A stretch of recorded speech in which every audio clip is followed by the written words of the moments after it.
Hello, my friends, and welcome. This is the report from Davos. Just yesterday, Donald Trump came here, and his press conference, it was crazy. I wasn't on that one, but I listened to it online. He mentioned that he's not planning some sort of the military operation in Greenland, that he spoke with Mark Rutte and they came to some of the conclusion. The rumors say that probably some of the parts of the Greenland will be lent to the United States of America to build more of the military bases, but it's kind of the strange rumors. We'll see how it goes. And the stubborn position of the European partners of how they deployed even those few forces and how they consolidated the efforts to really show to Donald Trump that they're gonna not defend Greenland, but they're gonna be against this decision. And just yesterday, the European Commission mentioned that they're gonna halt the process of ratification of the tariff agreement between the European Union and the United States of America. That could be really harmful for the United States, because before it was agreed that the tariffs would be dropped both for European Union and for United States to avoid this economic war. And Scott Bessent, who arrived the day before yesterday, before Donald Trump, he mentioned to Europe that do not escalate. Please proceed with this tariff deal. No. Those new tariff threats from Donald Trump, they're about a different topic. It's about Greenland. But this is totally different stuff. So they are scared, definitely. Because despite what Donald Trump mentioned yesterday about American economy, how it is growing as never before, the fact that the growth for 2025 is predicted by 2%, and the previous year in 2024 under Joe Biden, it was 2.8%. So there's the deceleration rate of the American economy under Donald Trump's ruling, and they don't want to go into stagflation. And for that, they need this agreement, this tariff treaty between the United States and Europe. So actually, Trump has just two variants how he acts. He either FAFO or TACO. Let me explain you what I mean. The FAFO thing was, for example, with Maduro. Maduro played with Donald Trump too. He was like dancing. Trump didn't like it and he pushed till the end. But he pushed because Venezuela is kind of weak. Its defense forces is not as strong as the defense forces of, let's say, European Union or even Russia. But still, Trump didn't push for the full-scale military operation in Venezuela. He didn't land lots of the forces, just few of those. Delta Force, Spetsnaz, Special Forces did this stuff. They kidnapped Maduro. They took him to the ship and later on delivered to New York. Because of the low resistance, Trump can go till the end with escalation, but not as full escalation as he promised initially. We're gonna conquer Venezuela, but no. Just a small operation. The idea for Donald Trump is to create this huge threat to show that he's damn serious. But if he sees really a resistance, he tackles out. He tackled with this situation in Greenland. He says, because of my fantastic job and how I saved NATO in cooperation with Mark Rutte, now there is the variant of how to make the deal about Greenland. And those tariffs, they no longer apply on Europe. Those forecasted tariffs, 10%, then later on 25%. It was this bullying of Donald Trump, intimidation of allies. I'm gonna put extra tariffs on you. I'm gonna smash you economically. With this kind of the strategy, Donald Trump sometimes is capable to achieve what he wants.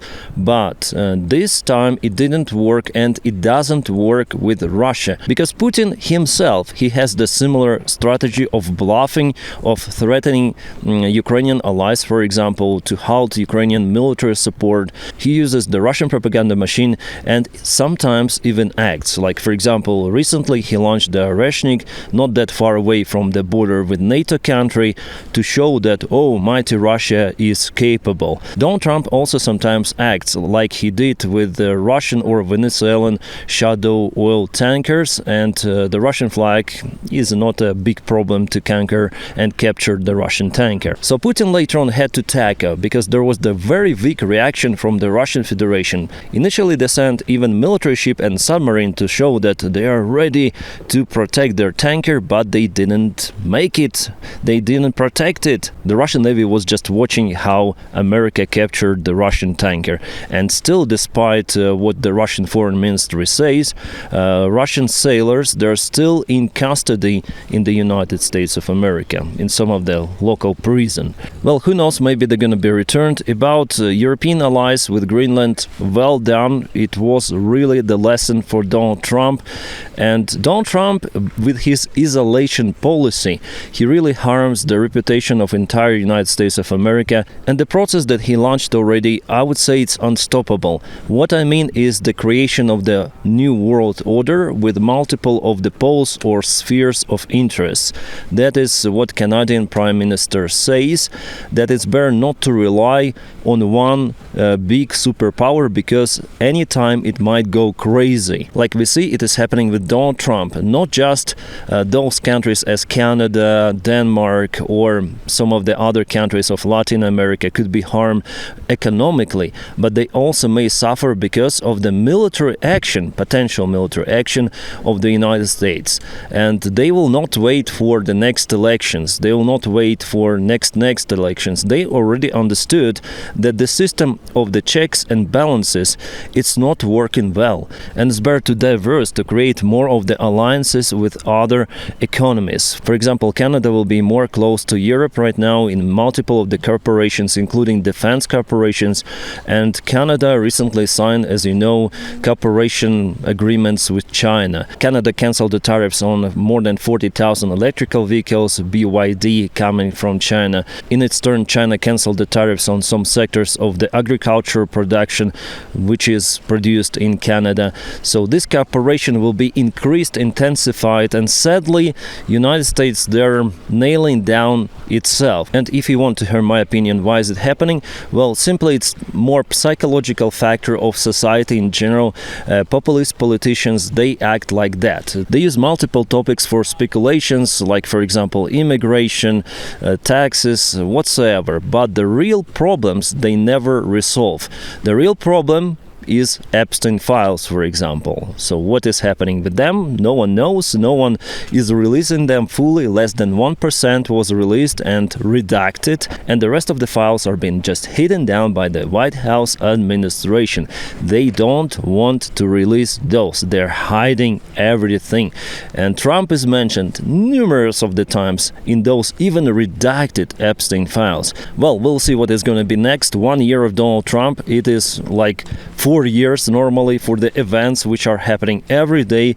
He is this newsmaker, and it was his main also idea. He always wants journalists and people to talk about him. That's why Greenland was always in the headlines just recently, because Trump understood that he might attract people's attention to this matter. But as we know already, he's not willing to conquer Greenland using military force.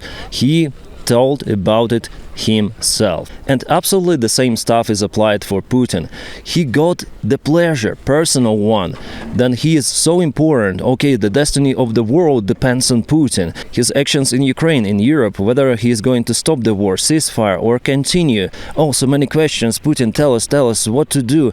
And he was getting pleasure out of it. So the same thing is for Donny. But Donny is more crazy, and he likes this kind of the fame more, even compared to Putin. And for this reason, the story with Greenland is not the last one. We're gonna see many more of the unhinged rhetorics from Donald Trump, because he likes this attention. It is his freaking drug, narcotic. Well, we'll see what is going to happen in the future. One more day, by the way, in Davos of the active meetings, communications and forums. Trump is here, Zelensky is also coming today. They're gonna negotiate something. Well, I think it's useless after all, and first of all, negotiations should be done with Putin. Vitkov is now in Moscow, so today is kind of the important day. And finally, with the cooling down of the rhetorics towards Greenland, maybe the topic of Ukraine will be #1 priority today in Davos. Yeah, guys, just a short video for you right now, but hopefully I'm gonna film one more with a general update from Ukraine. My friends, I wish you all a peaceful sky wherever you are, and have a great time. And also support me on Patreon membership. You make my job possible. You make this content possible. Stay awesome. Ciao.